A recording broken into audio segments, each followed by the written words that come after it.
The Kremlin is paying a double price for military failures. On the one hand, the population is asking more and more questions about the combat capability of the army. On the other hand, Putin's entourage is earnestly looking for someone to blame, and thus questioning the authority of the Kremlin's head. After all, only Putin appoints the entire military elite. Moreover, his press secretary has repeatedly said that the Russian president himself takes part in directing military operations.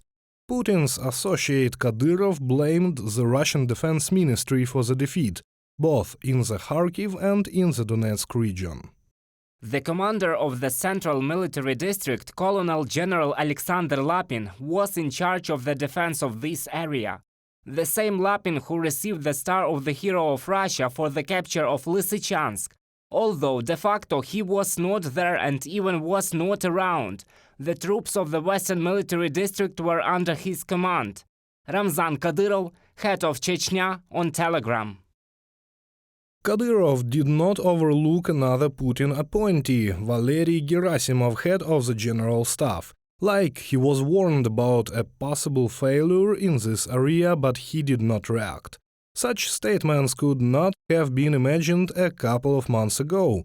Now there has been no response, nor did the Kremlin respond to criticism of the owner of a private military company, the oligarch, who is called Putin's cook, Yevgeny Prigozhin. This competition has gone public. We see, for example, the statements of Kadyrov and Prigozhin, with obvious criticism of the Ministry of Defense, which is trying to shift the responsibility to the Federal Security Service and so on. We see that there is a fierce internal struggle going on, while they try to appoint a scapegoat. Such statements in a non-democratic country cannot but undermine the reputation of the authorities, experts say. Federal outlets had largely expressed hopeful attitudes that newly mobilized men and deployed reinforcements could either hold the line or conduct counterattacks in the near future, prior to the Kadyrov statement. But talk shows on federally controlled channels picked up immediately on the Kadyrov-Prigozhin statements, prompting commentators to criticize the military high command on live television. From a report by the Institute for the Study of War. Experts spoke about the tension between Putin's close associates in the first month of Russia's full-scale invasion of Ukraine.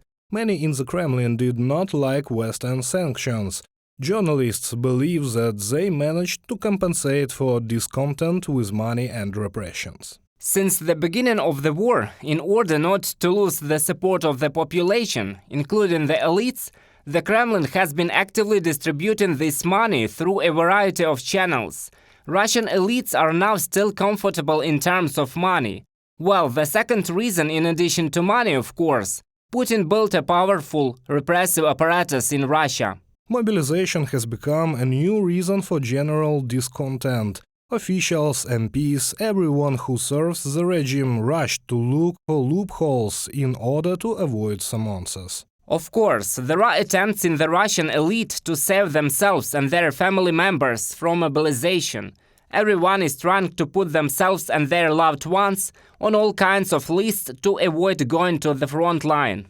The problem is different. Even if you are an official and can protect your son, and your son has friends, you have distant relatives, it still turns out that mobilization hits some of the elites.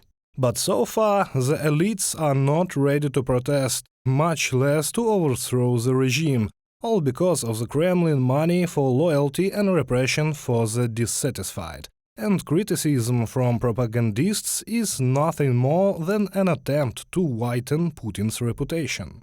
All the howling that propagandists and aggressively minded politicians have raised is a purposeful action to shield Putin, save his reputation, that it's not his fault for the defeats that the army suffers, but the generals in the field. Experts believe that the Kremlin is already beginning to understand the inevitability of Russia's defeat in the war, but they are not yet ready to admit it. Moreover, they are not ready to reckon with tens of thousands of Russian military personnel who have been killed in Ukraine, and future inevitable losses, reported by Sergei Kulyas, Ksenia Barvinenko, UATV News.